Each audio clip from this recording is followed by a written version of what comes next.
ৰাছিয়াই ভাৰতৰ পৰা তাৎক্ষণিকভাৱে বিচাৰিছে 10,500 কোটি টকা। ৰাছিয়াই ভাৰতক দিছে এক বাম্পাৰ অফাৰ। ৰাছিয়াই সুলভ মূল্যত ভাৰতক দিবলৈ লৈছে ক্ৰুড অইল। নমস্কাৰ, এনফৰ ইউ আছামিজ ইউটিউব চেনেলটোলৈ আপোনালোক সকলোকে স্বাগতম জনাইছোঁ। আপোনালোকে যদি ৰাষ্ট্ৰীয় আন্তঃৰাষ্ট্ৰীয় খবৰসমূহ সময়মতে পাই থাকিব বিচাৰে তেতিয়াহ'লে প্লিজ এই চেনেলটো ছাবস্ক্ৰাইব কৰি লৈ অল নটিফিকেশ্যন অন কৰি ল'ব।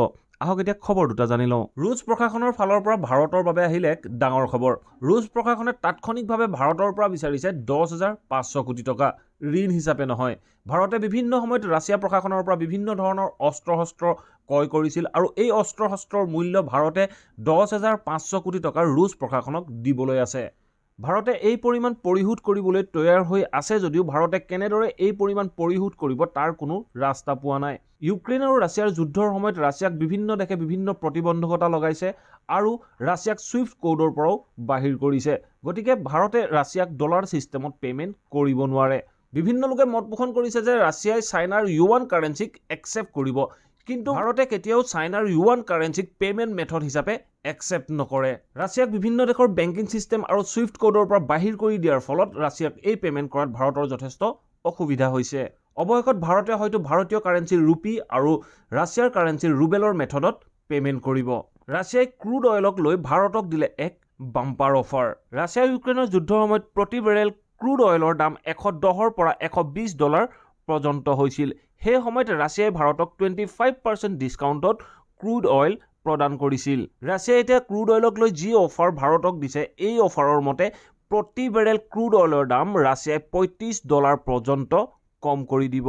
আৰু এই $35 কম কৰি দিব যুদ্ধৰ আগত যিটো পেট্ৰলৰ মূল্য আছিল সেই মূল্যৰ পৰা $35কৈ কম কৰি দিব।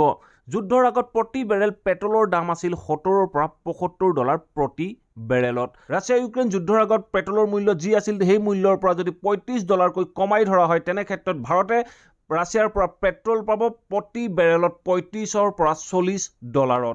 আৰু ভাৰতে বিচাৰে ৰাছিয়াৰ পৰা যি ক্ৰুড অইল ক্ৰয় কৰা হ'ব, এই ক্ৰুড অইলৰ মূল্য ভাৰতে ভাৰতীয় কাৰেঞ্চিৰ মতে পে'মেণ্ট কৰিব। ইয়াৰ বিপৰীতে ৰাছিয়াই চাইনাৰ ইউৱান কাৰেঞ্চিক লৈ বেছি গুৰুত্ব দি আছে।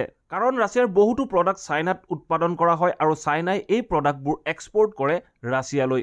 গতিকে ৰাছিয়াই চাইনাক পে'মেণ্ট কৰিব লাগিব ইউৱানৰ জৰিয়তে। গতিকে ভাৰতকো ৰাছিয়াই জোৰ কৰিব নেকি ইউৱান মেথডত সোমাই পৰিবৰ বাবে। আৰু যদি ভাৰতে চাইনাৰ ইউৱান কাৰেঞ্চিক পে'মেণ্ট মেথড হিচাপে গ্ৰহণ কৰে, তেনে ক্ষেত্ৰত ভাৰতৰ ওপৰত USA বা ইউৰোপীয়ান অন্য ৰাষ্ট্ৰসমূহে ভাৰতৰ ওপৰত কঠোৰ প্ৰতিবন্ধকতা লগাব। আশা কৰোঁ আপোনালোকে এই খবৰকেইটা শুনি নিশ্চয় ভাল পালে। যদি ভাল পালে প্লিজ ভিডিঅ'টো লাইক কৰিব, শ্বেয়াৰ কৰিব আৰু কমেণ্ট কৰি জনাবলৈ নাপাহৰিব।